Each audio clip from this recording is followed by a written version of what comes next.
Magandang hapon po sa bawat isa. Magandang hapon po. Another Friday ulit po at kamusta po tayo? Amen. So itong nagdaang week ay maganda po yung ating topic. Ito po ay tungkol sa overcoming temptation. So alam niyo po, maganda kasi nare-remind po tayo. No, pag dumadating tayo sa time na tayo ay natutukso o may mga pagsubok, no, mas na-appreciate natin na tayo po ay may Diyos na tinatawagan. Ano po ba ang ibig sabihin ng overcoming? Sabi niya, yung mapagtagumpayan mo. Amen po, yung mga tentasyon na dumadating sa buhay po natin. At ang bawat isa ay dumadaan po doon. Wala pong exempted. At even ang mga pastors, ang mga may katungkulan, ang mga workers, lahat po tayo ay dumadaan sa temtasyon. At paano ba natin ito maiiwasan? Minsan, ang mas lalong tinitempt tayo ng kaaway ay yung mga leaders pa nga, di ba? Yung mga matatatag. Yan yung pinakamabango sa amoy ng mga kaaway.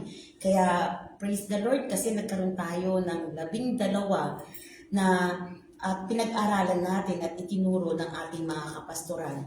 Amen po. So, sabi niya po, ang tentasyon ay para malampasan po natin, no? Paano ba natin malalampasan o ma-overcome ang ating mga tentasyon na dumadating? Alam niyo po, ang tentasyon o na-attempt ka, ay hindi lang po yan sa mga tao, sa mga bagay, sa sitwasyon.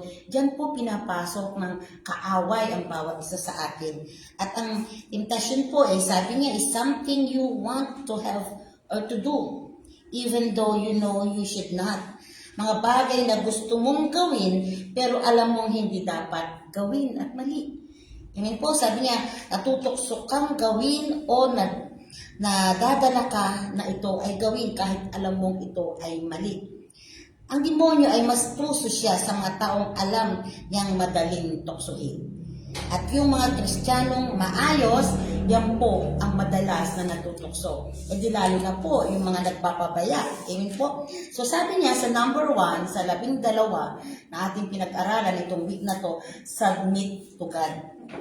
James 4:7. Hindi ko na po babasahin. Ipaparaphrase na lang po natin. Sabi niya, pag may tukso, ano po ang ginagawa po natin? Ano ba ang temptasyon? Ito po ay isang kahinaan. Actually, ang demonyo ay napakalapit doon sa mga taong madaling matempt. Amen po?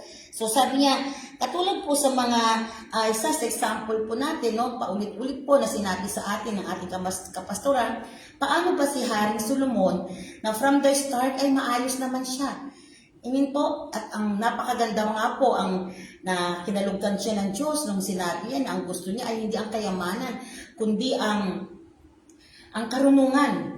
At nung time na siya ay naghahari, nang pinilitan niya kanyang amang si David, ay napakaayos. Amen? Pero dumating po yung time na siya ay natukso. Amen po? At hindi lang po isa, dalawa, tatlo, hindi po, kundi napakaraming babae. Amen? Na siya ay nagpatukso. Pero dumating po yung time na ang Diyos ay na-disappoint sa kanya. Pero siya po ay bumawi. Amen po? So, kailangan ang ating sarili ay nakasubmit sa Diyos. Ibigay mo ang buhay mo sa Diyos. Pasakop ka sa Diyos. Lahat ng aspeto ng buhay mo para tayo po ay malayo sa tentasyon. Huwag mong limitahan ang Diyos sa buhay mo. Amen po? Isubmit mo ang buong buhay mo. Kahit na anong aspeto ito. No, lahat ng kwarto ng iyong puso ay ibigay mo sa Diyos para malagpasan natin ang tentasyon. Yung number 3 po, number 2, sabi niya, pray for strength. Matthew 26:41. Ipanalangin natin sa Diyos ang kalakasan natin para mapagtagumpayan natin ang mga tukso na darating sa buhay natin. Alam niyo po, hindi mo alam kung kailan ang tukso na darating. Parang leon na umaatungal yan, nahahanap ng masisila. Kaya kailangan nandun yung prayer mo kasi ito yung tanging kalakasan po natin. Piliin mo, amen po, na ang panalangin ay laging nasa iyo para sa kalakasan nating espiritual. Number 3, use God's Word. No? Lagi po nating maging sandata natin ang salita ng Diyos. Matthew 4:4. Nakalagay doon, hindi lamang sa tinapay na bubuhay ang tao, kundi saan po? Sa mga salita ng Diyos, sa mga salita ng Diyos, sa bibig ng Diyos. Amen po. So, ibig sabihin, kailangan laging ginagamit mo ang salita ng Diyos. Alam mo paano gamitin ang salita ng Diyos. Ang pangalan ng Diyos ay makakapagpanalo sa atin sa lahat ng tentasyon. Number 4, flee from sin. Layuan mo ang kasalanan. 1 Corinthians 10:30. Ikaw mismo ang lumayo sa kasalanan, sa tukso. Amen, kasi ang tukso hindi po lalayo, hindi po tutuoy o tukso layuan mo ako, hindi po. Ikaw ang lumayo sa tukso. Kasi ang tukso ay nandyan lang sa gilid-gilid mo yan. Sabi ko nga po, ang diablo ay gumagamit yan, hindi lang sa tao, bagay, pati bagay. Amen po, pati yung mga sitwasyon sa buhay mo. Sabi niya, tukso, no, lumayo ka, no, yung mga kasalanan, amen po, ay ikaw ang lumayo. Number 5, guard your heart. Psalms 4:33, kailangan ng iyong puso, amen po, ay may shield yan. Amen po, bantayan mo ang iyong puso. Ang puso mo ang tanging buhay po natin. Diyan nag-uumpisa kung paano mo tinanggap si Jesus. Diyan nag-uumpisa kung paano pinamumuhay mo ang Diyos, ang salita ng Diyos, ang puso po natin. Dito nagsisimula ang pag-ibig sa maraming bagay at sitwasyon. Ang puso po natin ay nagsisimula, po nag-create ng emosyon, ng spiritual, ito rin po ay nag-create ng sadness, nag-create ng joy sa puso natin. Kaya ito po ay bantayan natin. Amen po, sabi niya, no, bakit natalo si Haring Solomon? Napaka-special ni Haring Solomon dito sa ating mga topic ngayon. Bakit natalo siya? Dahil dun sa masyadong maano yung puso niya. Sobrang pagmamahal naman yun. No? Sa dami. Nabasa ko nga, nasa 1,000 plus yata yung binibig niya o mga babae na na-involve sa kanya. Parang sa realidad, hindi naman po yata po pwede yun. Amen po. So, number 6, walk in the Spirit. Number 7, put in the armor of God. Walk in the Spirit. Lumakad tayo sa Espiritu. Walk in the Spirit and you shall not fulfill the lust of the flesh. Ayun po, mamuhay tayo sa Espiritu at hindi natin mabibigyan ang mga pagnanasan ng laman. Kung nabubuhay ka sa presensya at Espiritu ng Diyos, mas matatalo ng laman mo, mas matatalo ng Espiritu ang laman mo. Kasi yung laman na yan, amen po, ang siyang magsisimula para doon sa temptation mo. Kaya sabi niya, kailangan mamuhay tayo sa Espiritu, yung presensya ng Diyos ay lagi pong nasa atin. At yung number 7, put on the armor of God. Alam naman po natin yung mga armor of God, helmet, ano po ba? No, belt of truth, Christ plate, shoes, shield, helmet, and sword. No, ito po ang mga ma-overcome mo para ikaw ay manalo sa tuksong yan. Ay pinapanalo po ang tukso. Hindi po yan ipapanalo, kundi matalo na yan. Kasi minsan pinagbibigyan mo yung tukso, kaya natatalo ka. Kaya nagkakaroon ng temptasyon.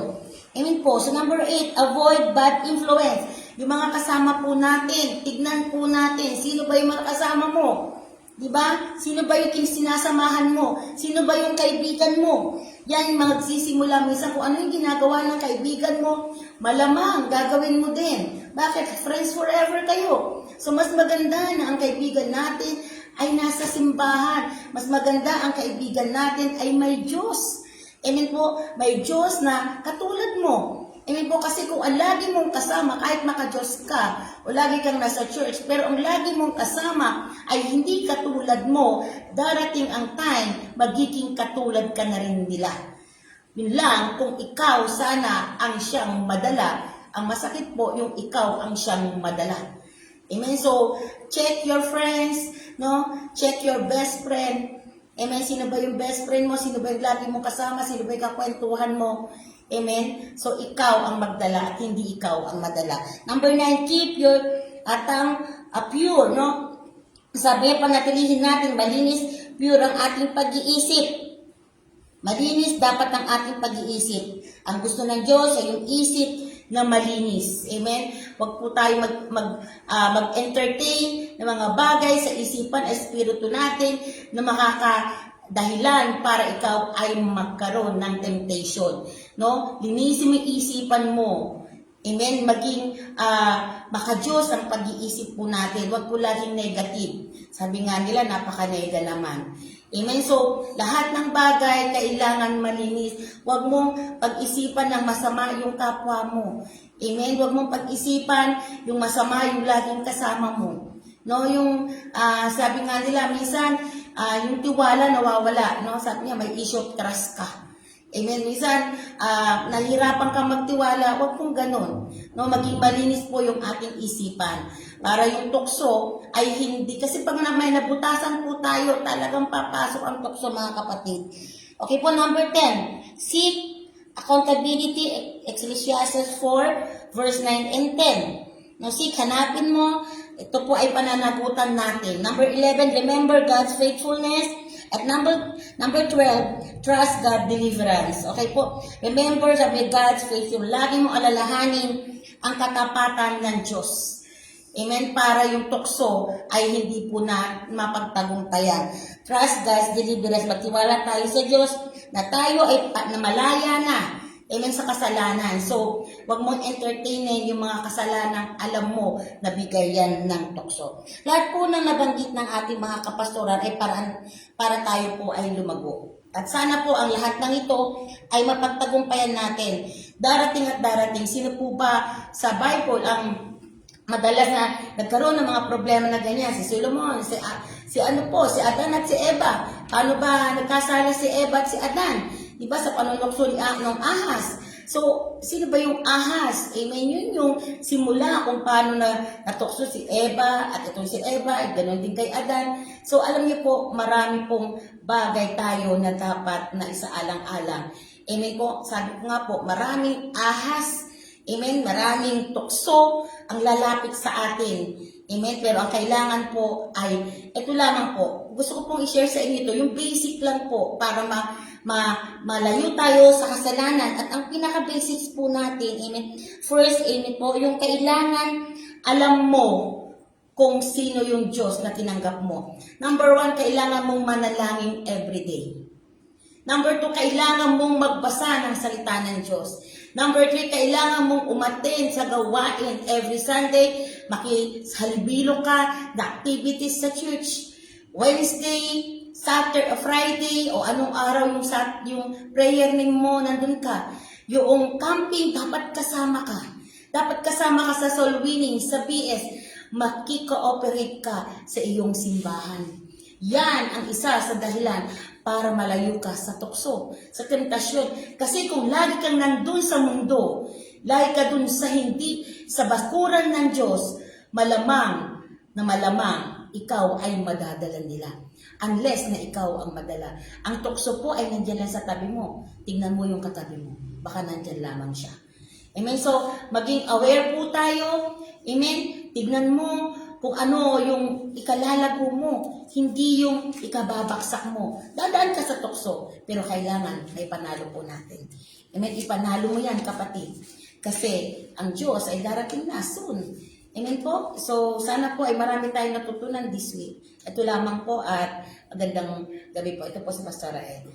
Salamat, Pastora Lea, sa pagre-review po niya sa atin ngayon. Simula po isang buong linggo na yon sa nung Lunes.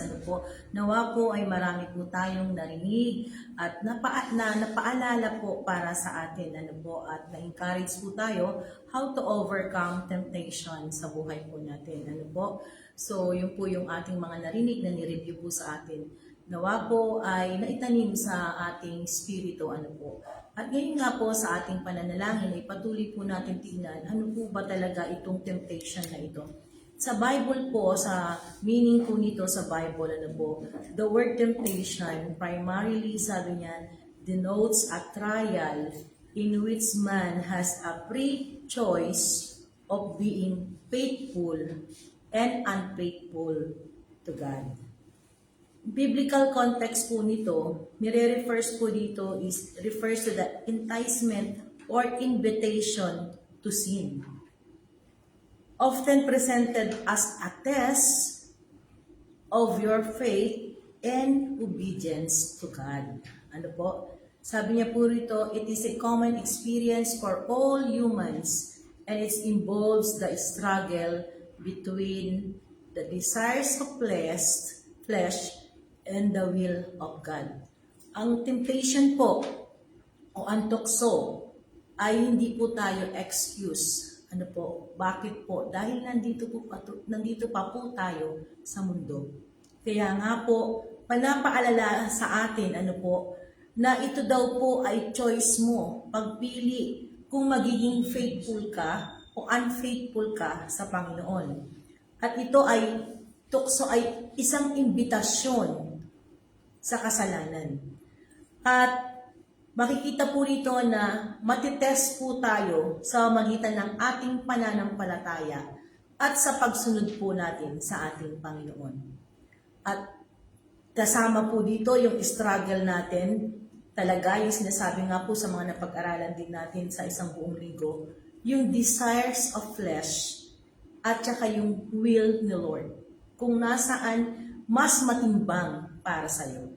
Marami pong mga kwento sa Bible, sa mga karakter po ng mga naranasan nila about temptation o yung tukso, ano po. At nakaka-bless po sila, ano, like Joseph, ano po, sila Daniel, ano po, na napagtagumpayan po nila sa magitan ng mga halimbawa at ipinakita nilang pananampalataya sa ating Panginoon. Ano po? At nakita nila meron silang goal. Ano po? At alam nila yung tunay na pagkakilala nila sa Panginoon. Alam niyo po, ang pinakaunang halimbawa na ating pong tutularan patungkol po sa pag-overcome ng tukso o temptation ay alalahanin natin yung ginawa ni Jesus. Sa Matthew chapter 4 verse 1 to 11, pagkatapos pong mag-fasting ni Jesus ng 40 araw at 40 gabi, siya ay nagutom. At dumating ang kaaway, ang dyablo, ito nga po ay si Satanas, upang siya ay tuksuhin. At sa ganun din po, tayo rin po, may mga time na tayo ay tinutukso ng Satanas. Amen po. At dahil sa ang mga anak ng Diyos, ang mga sumusunod na anak ng Diyos, ay malapit talaga yan sa pagtukso ng kaaway. Dahil ayaw niya na mas lalo kang lumapit sa Diyos, mas lalo kang maging fully, amen po, surrendered ang buhay mo sa Panginoon. Kaya gusto niya, ikaw ay itest, at gayon din po ang ginawa ni Satanas sa ating Panginoong Jesus na after niya mag-fasting for 40 days and 40 nights, dumating po ang kaaway, amen po, upang siya ay tuksuhin. Una, siya ay tinukso, first temptation sa food. Yan, sa pagkain, di ba? So, anong sabi niya doon? Ito po yung man's wicked point natin. Magutom ka, talaga naman, hahanap ka ng pagkain. Kaya nga po, di ba, lahat ng tao ginagawa ang paraan para po kumita at para makakain. At minsan, kahit sa masamang paraan na, at kahit minsan, hindi na tama ang kaparaanan nito, makakuha lang ng makakain dahil hindi pwedeng magutom.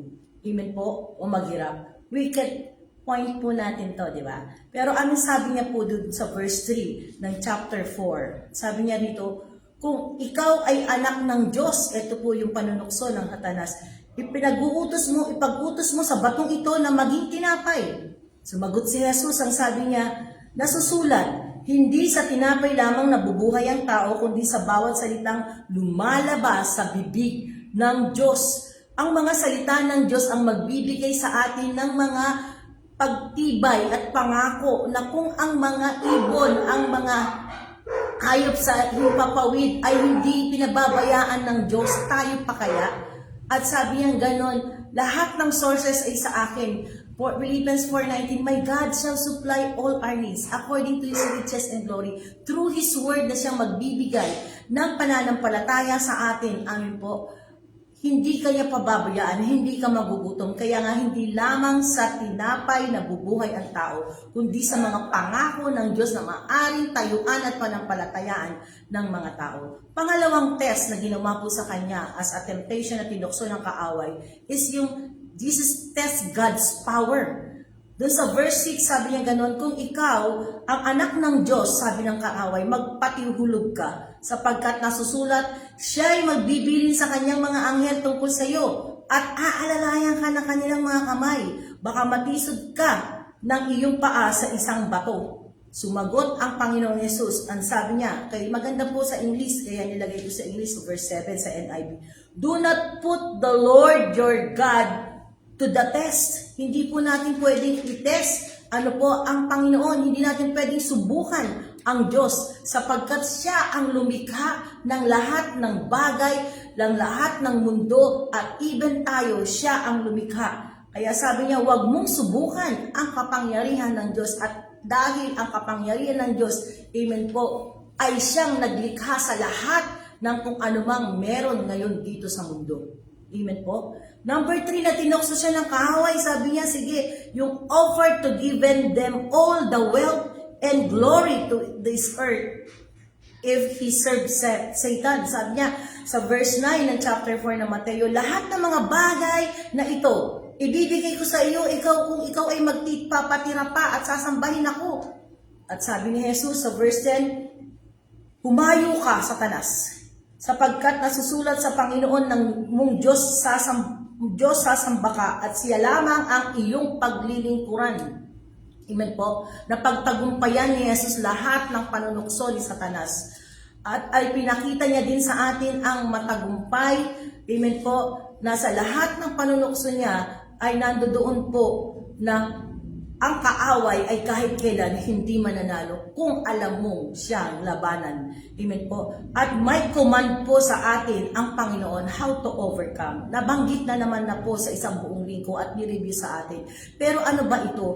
Ito po yung sabi niya sa Matthew chapter 26 verse 41. 1. Overcome the temptation is ano po? Magbantay kayo at pagbabantay ninyo at manalangin upang huwag kayong madaig ng tukso. Palagi po tayo nagpipray. Pero marami pa rin tukso na minsan po bumibigay tayo. Bakit po? Kailangan, ang sabi niya, magbantay. Magbantay at manalangin para huwag kang madaig ng tukso. Dahil ang flesh, sabi nga kanina, ang flesh, yung desire ng flesh at desire ng flesh and will of God, ano po, ay sabi niya, ang espiritu ay nakahanda, ngunit ang laman ay mahina. Ano po? Yun ang sabi niya dun sa karugtong ng pagbabantay at pananalangin.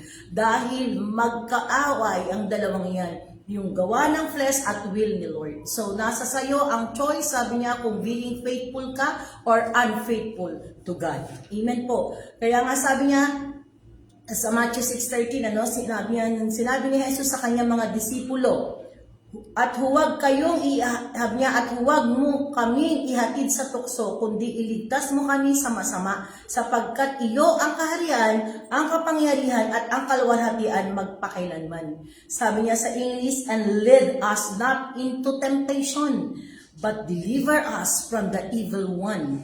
Ano po? Yan ang sinasabi na dapat po tayong mag-pray at magbantay sa atin. Ano po? Nakita natin kung paano tinukso si Jesus, pero na-overcome niya po lahat ito. Napakahalaga ng panalangin at pagbabantay sa sarili.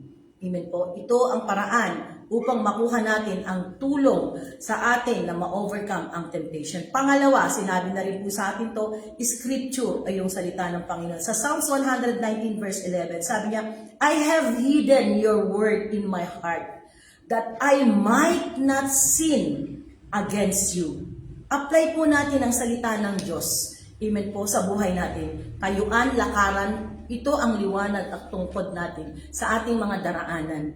Amen po. At sabi niya po doon, kailangan, sabi niya gano'n, nandoon yung pong ilagay mo talaga sa puso mo. Amen po. I-apply natin sa buhay natin. At pangatlo, how to overcome? Through the Holy Spirit. Amen po. Tutulungan tayo ng Holy Spirit. Ini-encourage niya na tayong mga believers na walk by the Spirit.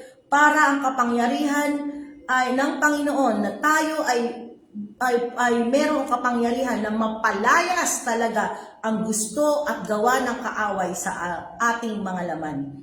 Galatians 5:16, sabi niya, magsilakad kayo ayon sa Espiritu at hindi gagawin ang pita ng laman. We walk by faith, we walk in the Spirit, and you shall not fulfill the lust of the flesh. Kung tayo ay nakikinig, kung tayo ay namumuhay na may kabanalan at may paglakad sa banal na Espiritu, sabi niya, you fulfill the lust of the flesh. Mapapagtagumpayan mo ang gawa ng kaaway at ang gawa ng laman. Ang sabi niya ganun dito, number 4, accountability and fellowship. Sa Hebrews 10:25, pag nasa loob ka ng simbahan, pag nasa loob ka ng fellowship, nandoon, napapalakas ka.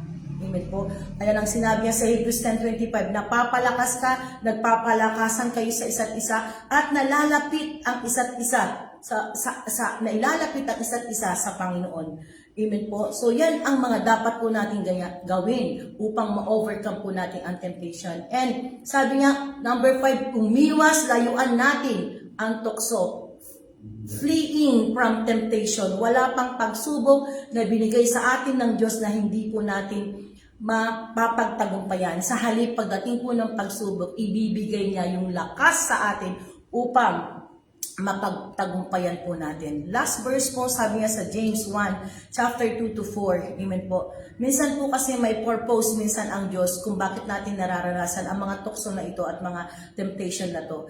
He can use it to strengthen and refine a believer's faith. Amen po. Kaya nga sabi niya dito sa James chapter 1 verse 22, last verse po, mga kapatid, magalak kayo kapag kayo dumaranas ng iba't ibang pagsubok, sapagkat alam ninyo na lalong magiging matatag ang inyong pananampalataya matapos ninyong pagtagumpayan ang pagsubok na iyan.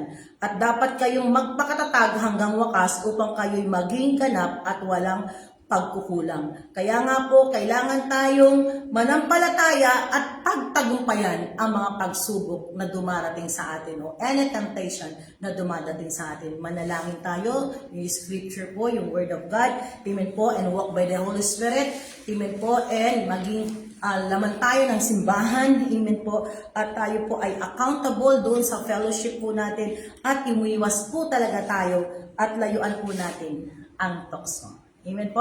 So tayo po ngayon sama-samang manalangin sa ating Panginoon at tayo ay magpuri sa ating Panginoon. Hallelujah. Thank you, Jesus. Thank you, Lord. Hallelujah. Thank you, Jesus. Hallelujah. Biyaya mo, Panginoon, ay kasapatan sa bawat isa sa amin, O Diyos. Tayo ay magpuri sa Panginoon. Biyaya mo ay sapat sa amin at minamahal kita ng lubusan. Mukha mo'y nais kong mamalas at minamahal kita ng lubusan. Minsan po, hallelujah, biyaya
patuloy, O Diyos, na magtiwala, manahan sa iyong mga pangako, Panginoon.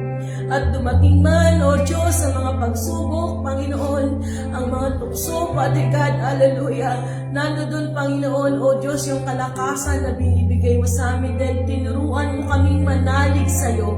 Tinuruan mo kami, Panginoon, na maging, hallelujah, sumunod sa iyong mga salita, O God. Kaya maraming salamat po, Panginoon. Sama-sama po kami ngayon muli na mananalangin sa iyo, O Diyos, at patuloy po namin itinataas sa iyo sa pangalan ng iyong anak na si Jesus, ang aming bansang Pilipinas, Panginoon. Maraming salamat po, O Diyos, sa mga, hallelujah, na namuno, Panginoon, na naihalal, bagong naihalal, Panginoon, mga namuno, Panginoon, mamumuno, Panginoon, sa bansang Pilipinas. Panginoon, patuloy mo po silang bigyan ng sapat na katalinuhan na nanggagaling sa iyo, O Diyos, na mapamahalaan nila, Panginoon, ang bansang Pilipinas na aayon sa iyong kalooban. At patuloy namin sinusuway ang lahat ng gawa ng kaaway sa pangingialam sa mga may katungkulan sa aming presidente hanggang sa pinakamababang katungkulan sa pangalan ni Jesus. Sinusuway namin ang anumang mga pangingialam mo sa pangalan ni Jesus. Ang espiritu ng kawalan ng pag-ibig, ang kawalan ng pagkakaisa ay sinusuway namin ito sa pangalan ni Jesus, sa pangalan ni Jesus. Anumang korupsyon ay sinusuway namin ito sa pangalan ni Jesus. Winawasak namin to false religion, false doctrine sa kanila, sa pangalan ni Jesus ay sinusuway namin sa pangalan ni Jesus. Galit, puot, sama ng loob, rebellious spirit, in Jesus name, sinusuway namin ito sa pangalan ni Jesus. At patuloy kami nagpapakawala, Panginoon, ng pag-ibig mo, pagkakaisa nila, isang layunin, Panginoon. Hallelujah, ibigay niyo po sa kanila, Panginoon. Nagpapakawala kami sa kanila, Panginoon, ng patuloy na, hallelujah, tamang pananampalataya at pagtugon sa iyo, Panginoon, sa pangalan po na iyong anak na si Jesus, O God. Lord, tinataas din namin, Panginoon, ang kaligtasan ng bansang Pilipinas. Sinusuway namin patuloy ang false religion, kawalan ng pananampalataya, katigasan ng puso, sa pangalan ni Jesus. Sinusuway namin, nagpapakawala kami, Panginoon, O Diyos, sa pangalan ni Jesus ng kaligtasan, Panginoon, shame and repentance, O God, sa mga tao, Panginoon, O God. Abutin niyo po, Panginoon, ang mga tao, Panginoon, na ikaw, Panginoon, ang makita nila na ikaw lang ang tagapagligtas, ikaw lang ang hanapin nila, Panginoon, sa pangalan ni Jesus. Sinusuway din namin ang mga sakit at karamdaman na nilalagay mo sa tanas sa bansang Pilipinas, sa pangalan ni Jesus. Hindi namin tinatanggap ito at nagpapakawala kami, Panginoon, ng hallelujah, good health, kalusugan, Panginoon, ng mga bansa, ng mga mamayang Pilipino, Panginoon, sa pangalan ni Jesus. At patuloy namin binawasak din sa pangalan ni Jesus ang anumang korupsyon sa pangalan ni Jesus sa bansang Pilipinas at anumang makakasira sa bansang Pilipinas, mga trahedya, bagyo, lindol, sa pangalan ni Jesus, anumang klase ng baha ay sinusuway namin ito, mga gawa ng kaaway, sinusuway namin, any rulers of darkness, principalities, wickedness in high places, powers, authority, stronghold, strongman, I rebuke you sa pangalan ni Jesus. At patuloy kami nagpapakawala, Panginoon, ng protection mo, Panginoon, hallelujah, yung tamang pangangailangan, O God, sa good weather, O Lord God, sa bansang Pilipinas, Panginoon. Lord, maraming salamat din po, Panginoon, na patuloy mong ayusin, abutin ang bansang Pilipinas, Ama. Pinagkakatiwala po namin ito sa iyo, Ama, sa pangalan po na iyong anak na si Jesus. Lord, tinataas din po namin sa iyo, Panginoon, mga kapatiran namin nasa abroad, Panginoon. Patuloy niyo po sila, Panginoon, abutin at ibigay, paalala, Panginoon, that they are your ambassador, O God. Na Panginoon, na nawa, O Diyos, maabot nila, ma-spread pa nila, Panginoon, ang iyong salita, Panginoon, Ama, sa pangalan ni Jesus. Ingatan niyo rin po sila doon, ibigay ang joy na nanggagaling sa iyo, protection, Panginoon, galing ang kanilang pamilya na iniwanan dito, at good health, O God, sa pangalan ni Jesus, O Lord. At gayon din tinataas din po namin ang aming mga under construction na simbahan, Panginoon, yung naisin na buksan namin, Panginoon, dalhin po ang aming mga panyapak, Panginoon, sa mga churches na nakatalaga, Panginoon, para sa Rema, Panginoon. Tinataas po namin ito sa iyo, lahat din po ng pangangailangan nito, Ama, sa pangalan po ng iyong anak na si Jesus. Salamat din po sa mga everyday na nagbibigay, Panginoon, ng katuruan, Panginoon, ng mga teaching sa Rema Philippines, o ng aming mga pastor, Panginoon. I-bless niyo po sila, Father God, sa po ng kanilang ministry at pamilya, Panginoon. At dalangin din po namin, Panginoon, O Diyos, sa bawat maririnig namin, Panginoon, sa kanila ay makaka-encourage, makaka-equip, O God, ng spiritual life ng bawat isa, Panginoon. Hallelujah, sa pangalan po na iyong anak na si Jesus. At Maraming salamat din po, Panginoon, sa mga prayer request ng aming mga kapatid, Panginoon, na tunay nga ngayon pa lang, O God, ay tinataasan po namin sila at tinatanggap namin at tinaangkin ang katagumpayan at kasagutan nito, Panginoon. Ngayon din po, Panginoon, tinataas din po namin ang aming Panginoon, Senior Pastor Boy, Panginoon. Salamat din, Panginoon, sa kumpletong kagalingan niya, O Diyos, sa pangalan po ng iyong anak na si Jesus at kalakasan, kalusugan niya, Panginoon, sa pangalan ni Jesus. And we thank you rin, Panginoon, sa patuloy na peaceful na ibinigay na po ninyo sa amin, sa Iran, Israel, Panginoon. Yung peaceful, Panginoon, yung pagkakaisa nila, Panginoon, yung unity, O God. Hallelujah. At gayon din, Panginoon, sa buong bansa, Panginoon. Salamat, Father God, sa kapayapaan na binibigay niyo, O Diyos. Salamat po, Ama. Ito po aming samot dalangin sa pangalan po ng iyong anak na si Jesus. Amen. Yes, Lord, salamat, Panginoon, sa gabi nito. Patuloy po namin tinataas ang pastor namin, ang aming senior pastor. Salamat sa lakas sa pangatawan niya. Ingatan mo siya, saan man siya pumaroon, Panginoon, sa mga mission niya. Kalakasan nagmumula sa iyo. Pero din po, Lord, ng kanyang buong pamilya. Patuloy na ikaw mag-ingat, O God, saan man sila naroroon, O God, na pag-iingat na nagmumula sa iyo.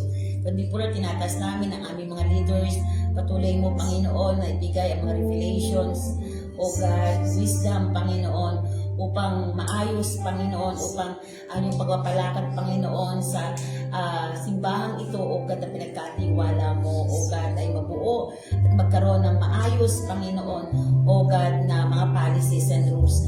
Lord, salamat din, Panginoon, patuloy mo silang pagbuklodin, patuloy mo, Panginoon, ang aming mga leaders, O God, ibigay yung burden, Panginoon, sa simbahang ito, na patuloy na ibigay mo yung mga revelations mo sa kanila.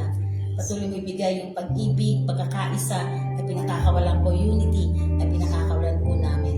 Ganun din po, tinatas namin ang aming mga kapastoran, ang aming mga workers, ang bawat simbahan, ang bawat outreaches, ang bawat membro, at sa mga nakikinig ngayon, O God.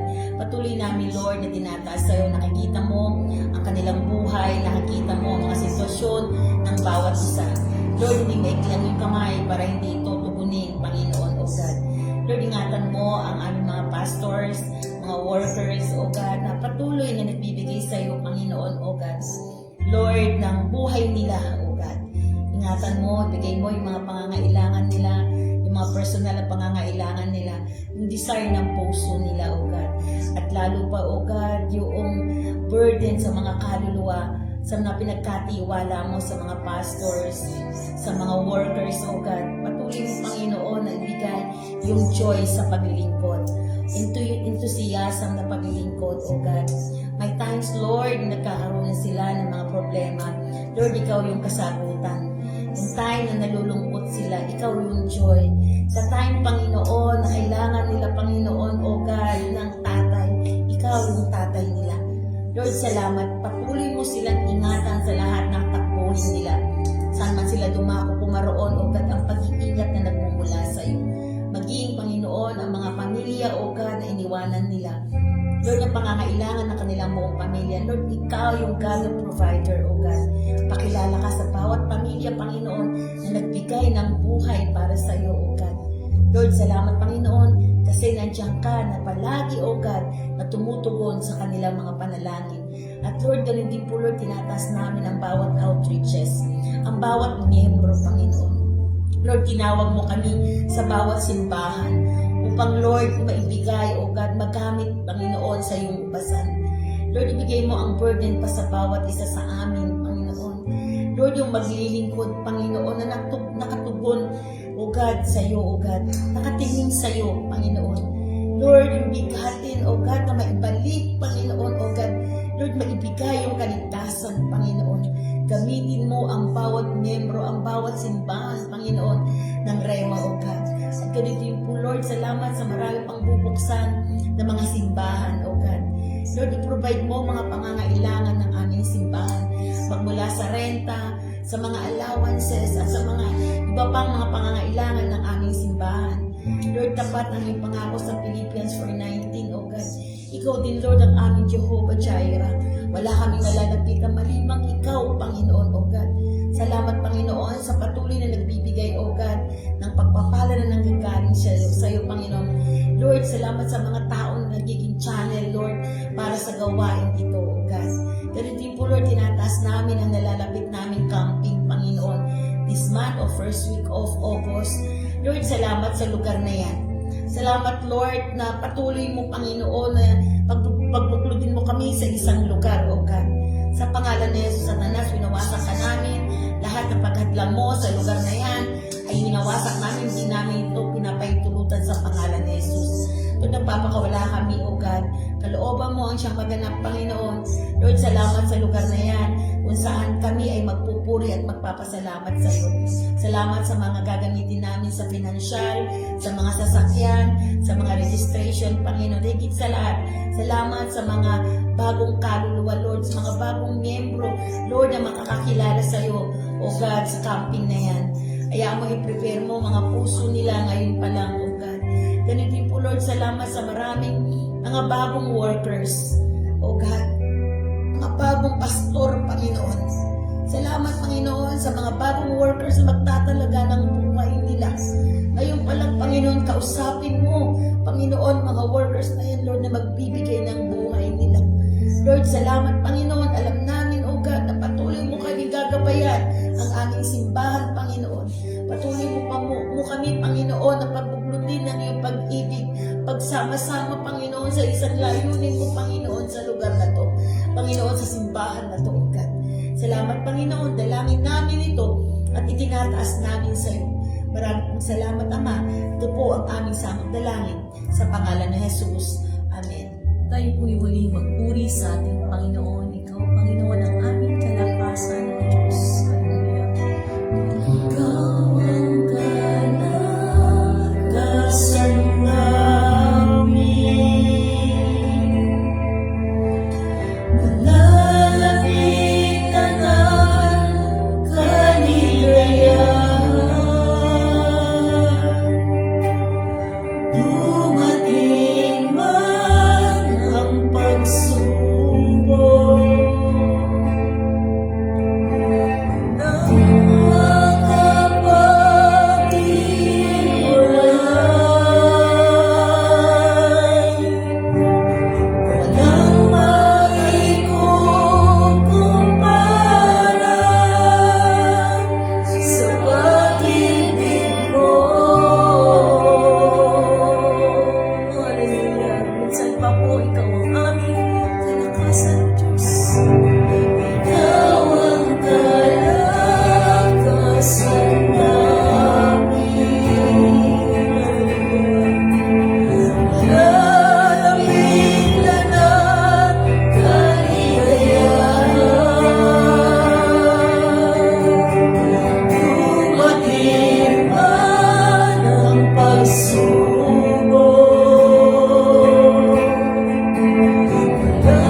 sa'yo.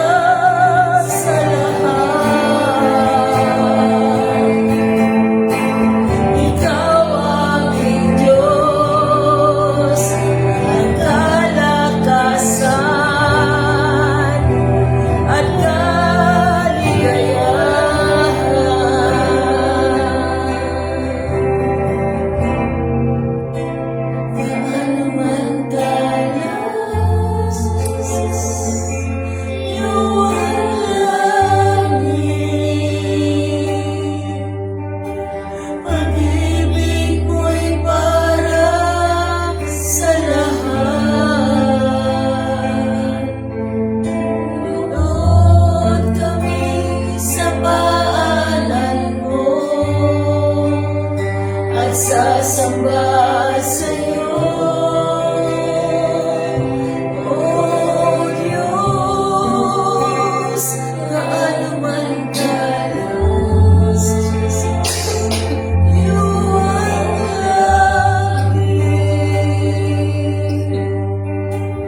pag-ibig mo'y para sa lahat. Ikaw aming Diyos, ang kalakasan at kaligayahan.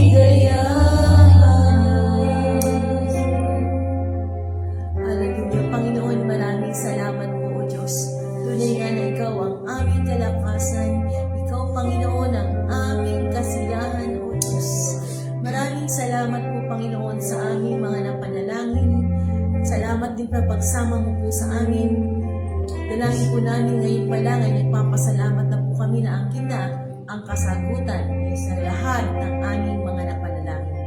Ang aming samot dalangin sa pangalan po ng iyong anak na si Jesus, ang lahat po ng pinagpala na anak na